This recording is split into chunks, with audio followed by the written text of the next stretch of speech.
तो आदाब, नमस्कार, गुड इवनिंग, सत श्री अकाल। एक बार फिर आप तमाम लोगों का स्वागत है क्राइम तक की कहानी के इस एपिसोड में। उम्मीद है पूरी फैमिली अच्छी होगी, अपना और अपनों का ख्याल रख रही होगी। आज की कहानी सुनाऊं उससे पहले ऐसी कई चीज़ें हुई, कई बार ऐसे हादसे हुए, अलग अलग शहरों से ऐसी खबरें आई। आजकल जो हमारी ज़िंदगी है उसमें हमारे पड़ोस में कौन रह रहा हमें पता नहीं होता। एक दौर था जब लोग नाम से एक दूसरे को जानते थे। आज भी गांव में आप जाएं तो हर एक को पता होता है कि इसके घर में कौन आया, यहाँ तक क्या क्या खाना बना है। वो लोगों की मोहब्बत, आपस में मेल जोल, यही वजह थी। लेकिन यहाँ शहरों में हम इतने कट चुके हैं, इतने अजनबी हो चुके हैं कि बल्कि हमारे बहुत सारे दोस्त रिश्तेदार अगर आते हैं तो हमें लगता है कि कहीं ना कहीं ये बोझ हो गए। और यही वजह है कि फिर धीरे धीरे रिश्ते कटते जाते हैं।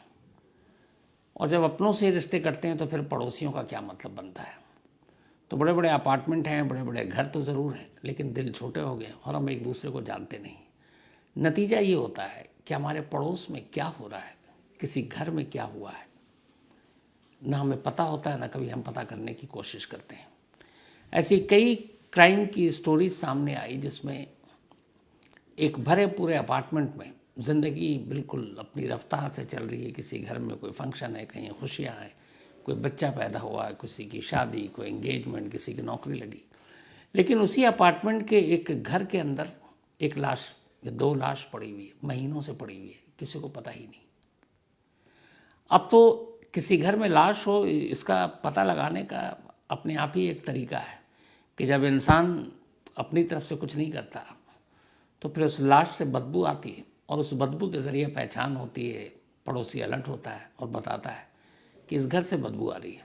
और जैसे ही बताता है उसके बाद अचानक दिमाग में आ जाता है कि इस घर से बदबू आ रही है, घर बंद है, बहुत सारे ज़माने से इस घर के रहने वाले लोगों को नहीं देखा, तो पक्का अंदर से लाशें ही निकलेंगी। और होता ऐसे ही है। आज की कहानी भी ऐसी है। 4 महीने से एक अच्छी खासी बस्ती में, एक अच्छे खासे अपार्टमेंट में 2 लोगों की लाशें पड़ी होती हैं और 4 महीने तक किसी को पता ही नहीं कि इस घर के रहने वाले लोग कहाँ हैं। दिखाई नहीं दिए तो कहाँ होंगे। कोई पूछने वाला नहीं, कोई खबर लेने वाला नहीं, क्योंकि हम पड़ोसियों से कट चुके हैं। कहानी चेन्नई के थिरुमुलाइवल इलाके का है। यहाँ एक अपार्टमेंट था और उस अपार्टमेंट में एक बाप बेटी रहा करती थी। पिता का नाम था सैमुअल शंकर और बेटी का नाम सिंथिया। सिंथिया की पहले शादी हो चुकी थी। इस वक्त उसकी उम्र करीब 37 साल। लेकिन शादी के कुछ वक्त बाद पति पत्नी में बनी नहीं और पति पत्नी दोनों अलग हो गए। इधर सिंथिया के फादर अकेले थे। माँ की पहले ही मौत हो चुकी थी और वो अकेले ही रहा करते थे। जब तक सिंथिया अपने पति के साथ रहती थी तब तक वो कभी कभार अपने पिता को देखने आ जाती थी, वरना फ़ोन पर बात होती थी। लेकिन जब डिवोर्स हो गया सिंथिया का तो फिर उसने तय किया कि वो अपने फादर के साथ ही रहेगी। और वो पहले वेल्लोर में थी, वापस पहुंच गई थिरुमलाईवाल। ये चेन्नई का एक इलाका था। इधर सिंथिया के पिता की उम्र लगभग 70 पार हो चुकी थी। तबीयत ठीक नहीं रहती थी, उन्हें कुछ बीमारी भी थी, तो अपने पिता के साथ रहने लगी। दोनों बाप बेटी साथ रह रहे थे। इसी दौरान में सोशल मीडिया, आजकल जिसका बड़ा चलन हो गया है, सोशल मीडिया पे सर्च करते करते एक रोज़ सिंथिया की मुलाकात एक होम्योपैथ के डॉक्टर से होती है। उस डॉक्टर का नाम भी सैमुअल है। सैमुअल ऑस्ट्रिया में पढ़ा लिखा, वापस चेन्नई आया, अपनी होम्योपैथ की दवा करता और बड़ी से बड़ी बीमारी का वो यही बताता कि होम्योपैथ में इलाज है, और वो करता। तो सोशल मीडिया से जब मुलाकात हुई तो दोनों में फिर नंबर एक्सचेंज हुए, बातचीत हुई। जब बातचीत हुई तो अब दोनों में मिलना जुलना शुरू हुआ। फिर सैमुअल को पता चला कि सिंथिया कहाँ रहती है।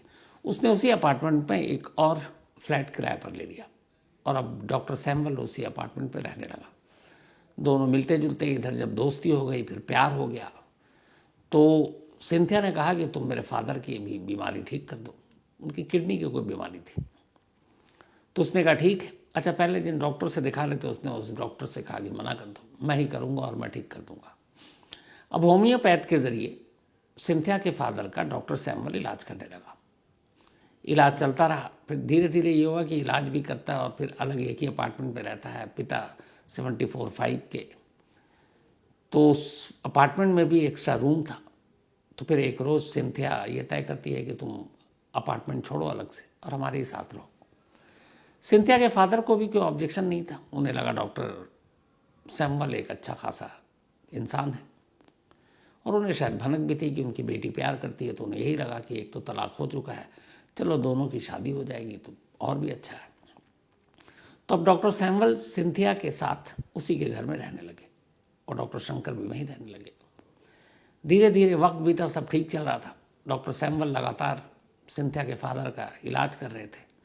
इधर सिंथिया को विदेश जाना था, उसे ये था कि अब कहीं विदेश में नौकरी करनी है।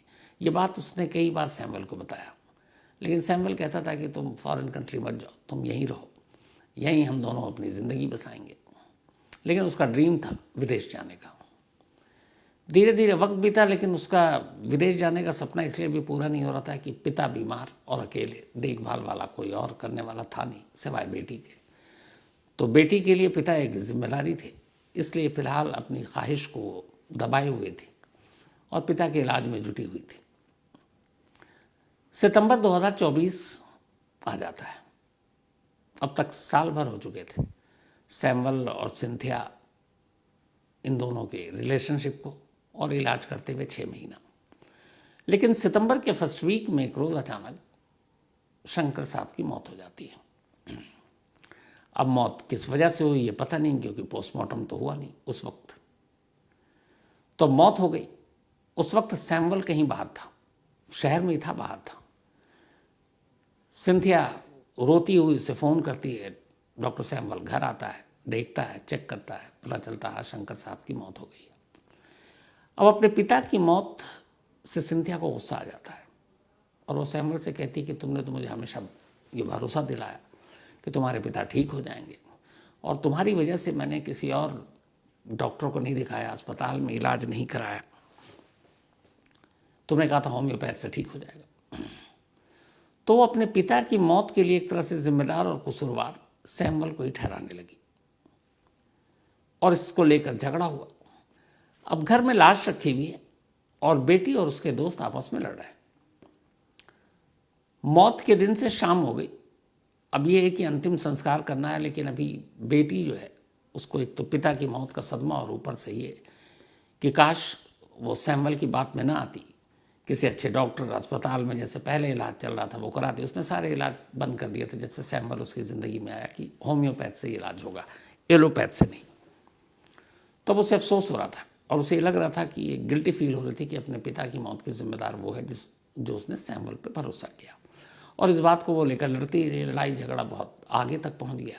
सैमुअल को भी अब गुस्सा आ गया। उसने कहा मैंने पूरी कोशिश की, लेकिन ज़िंदगी मौत मेरे हाथ में थी नहीं। लेकिन ये लड़ाई बढ़ती रही और फिर अचानक ये झगड़ा इस कदर बढ़ा कि सैमुअल ने सिंथिया का सर पकड़ा और उसे ज़ोर से दीवार पे दे मारा। गुस्से में उसने कई बार मारा। सिंथिया नीचे गिर पड़ी, बेहोश हो गई।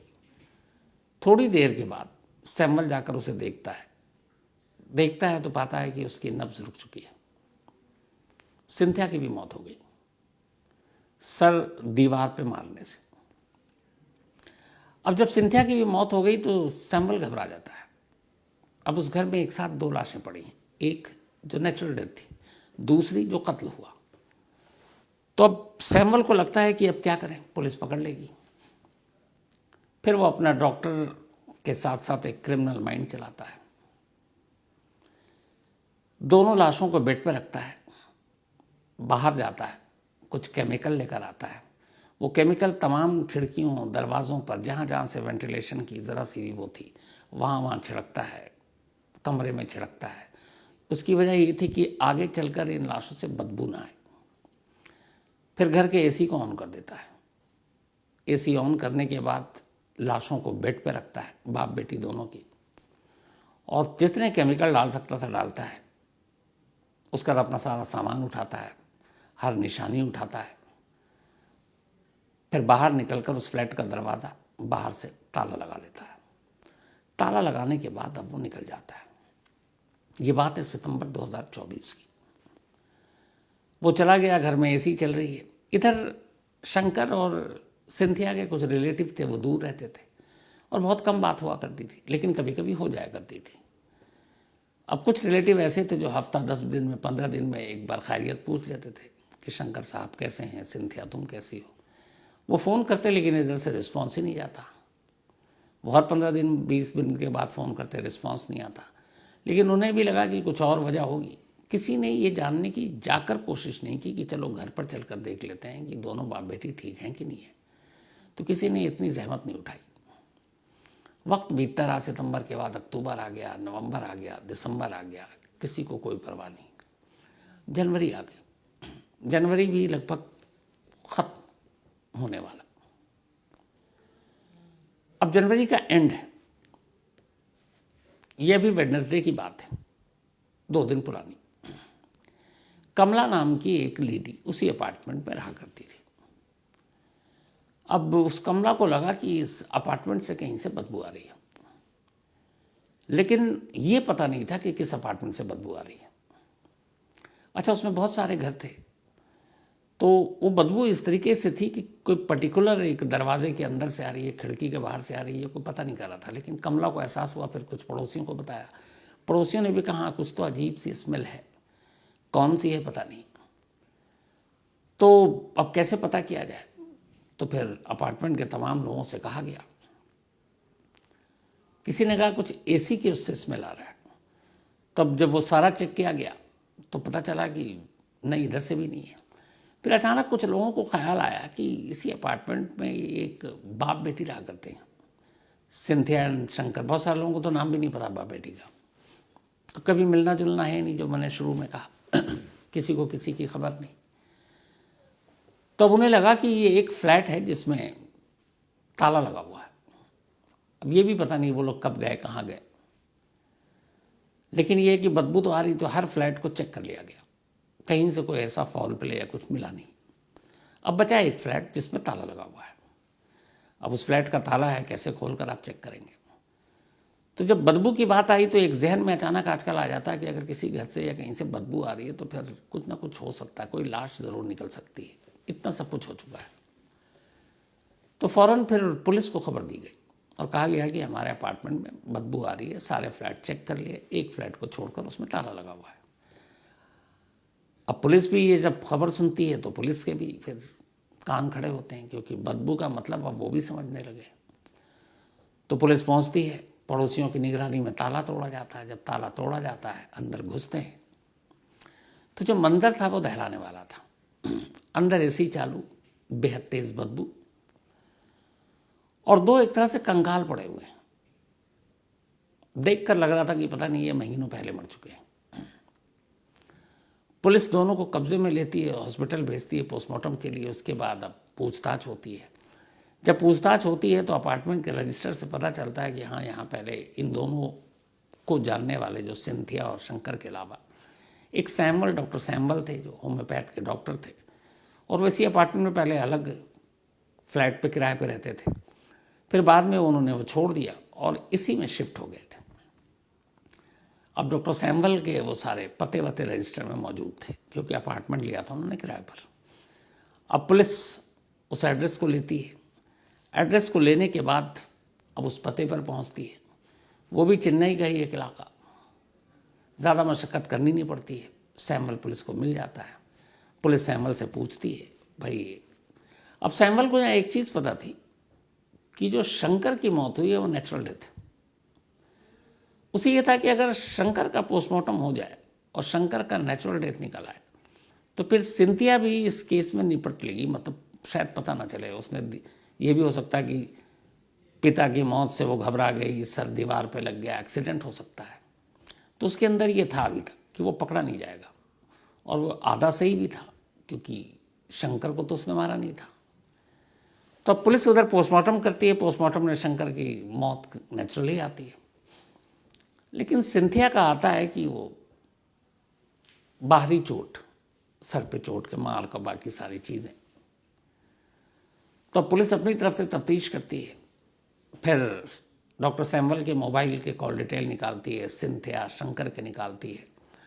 फिर मैसेजेस रिट्रीव करती है। तो फिर पता चलता है कि ये दोनों रिलेशनशिप में थे। फिर जब ये पता हुआ कि सितंबर के बाद कभी पलटकर डॉक्टर सैमुअल ने इस अपार्टमेंट का रुख नहीं किया, तो पुलिस को और डाउट होता है। पता करने के लिए पुलिस ने पिछले 4 महीनों का निकाला कि डॉक्टर सैमुअल कहाँ थे, तो पता चला पिछले 4 महीनों से वो अपने पेरेंट्स के पास ही रह रहा था, लेकिन कभी इधर पलट कर नहीं आया।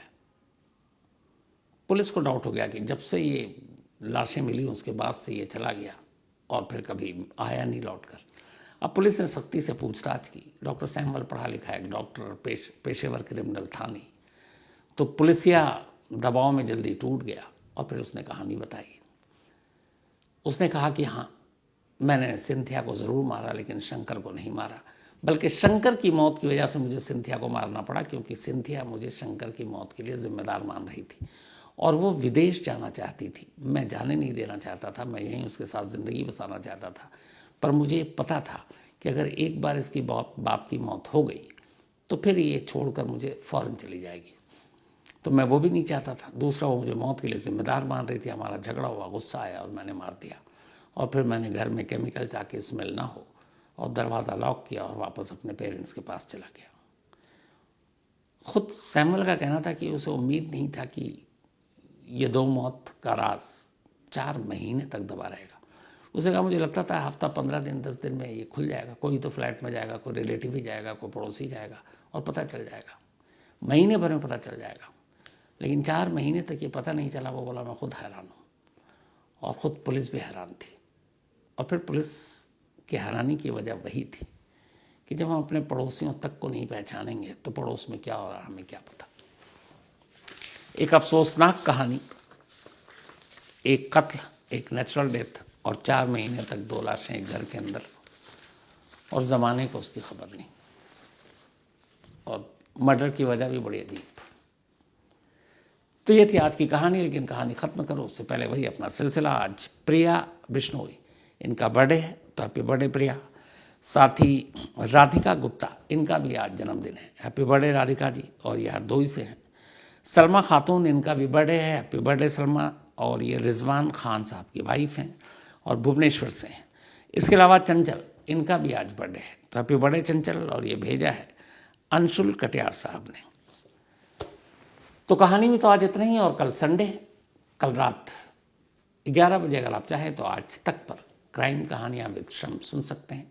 और वैसे आपसे मुलाकात होगी अब मंडे को क्राइम तक पर किसी नई कहानी के साथ।